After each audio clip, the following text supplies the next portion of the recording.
And I now give the floor to the representative of Algeria. Madam President, I am honored to speak on behalf of the A3+, namely Guyana, Mozambique, Sierra Leone, and my own countries, Algeria. First, we extend our gratitude to Mr. Pedersen and Mr. Griffith for their insightful briefing, and we assure them of our continued support. We are deeply concerned that even after more than 13 years since the start of the Syrian crisis, the Syrian people are still suffering and millions remain forcibly displaced.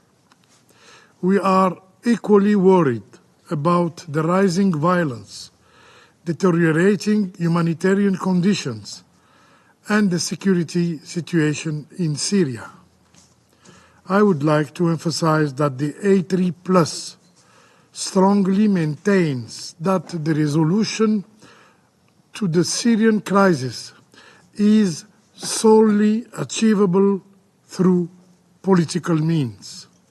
We therefore advocate for a Syrian-led and a Syrian-owned political process, emphasizing the unity, independence, territorial integrity and sovereignty of Syria, including the Golan Heights.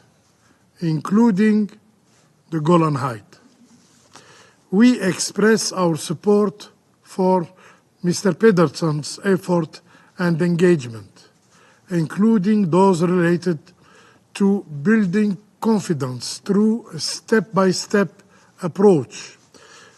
We also call upon all actors to assist him, to facilitate discussion and negotiation among Syrians in line with Resolution 2254.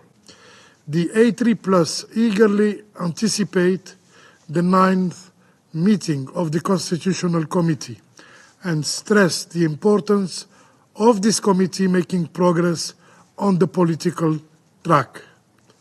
At this crucial juncture, we emphasize the need for an inclusive process with the full participation of women and civil society.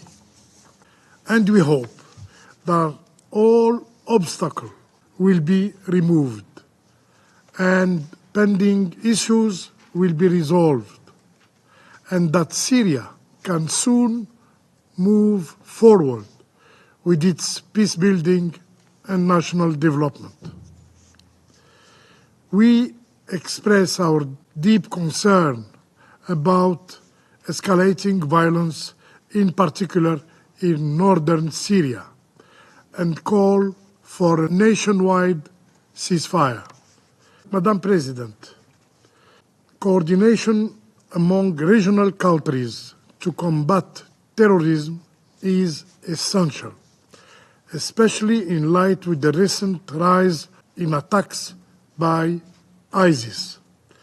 We call for decisive action toward the fight against terrorism, to restore state authority, security, and stability in Syria. Moreover, the risk of a regional spillover from the situation in Gaza threatens Syria's stability. We call for respect for Syria's sovereignty and restraint to avoid further escalation. Madam President, more than a year after the earthquake that struck Syria and Turkey, the humanitarian situation remained dire, worsened by an economic crisis due to the conflict and also due to unilateral sanctions. According to the 2024 Humanitarian Needs Overview, an estimated of 16.7 million people, 75 of whom are women and children, still require humanitarian assistance. We call on the urgent need to address the fundamental shortfall of the humanitarian response plan to ensure the successful delivery of humanitarian aid. We urge donors to fulfill their pledges for relief, livelihood, and early recovery, and also for development projects to address the humanitarian need. Respecting the principles of humanity, neutrality, impartiality, and independence is crucial for humanitarian action.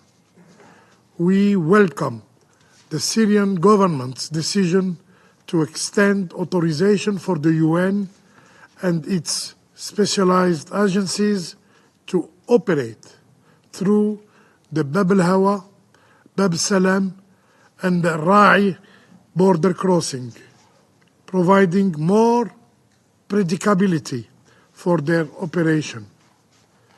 Cross-border aid is vital, and we emphasize the need to explore all humanitarian paths, including cross-border and cross-line mechanisms, for full, timely, and unhindered humanitarian access. We call on the international community to support Syrian and UN efforts to rehabilitate infrastructure and restore basic services, facilitating the voluntary, dignified, and safe return of refugees and internally displaced persons. And we urge all parties to fulfill their legal obligation in this regard. We welcome the agreement between Syria and UNHCR on return announced during the 74th session of the Executive Committee of UNHCR. Madam President, while the world focuses on the situation in Gaza, let's not forget Syria. The situation there is volatile, and we must move from managing the crisis to resolving it. Let's set aside political differences and work together for the benefit of Syria. The Syrian people deserve to live in peace, prosperity, and stability. I thank you. I thank the representative of Algeria for his statement, and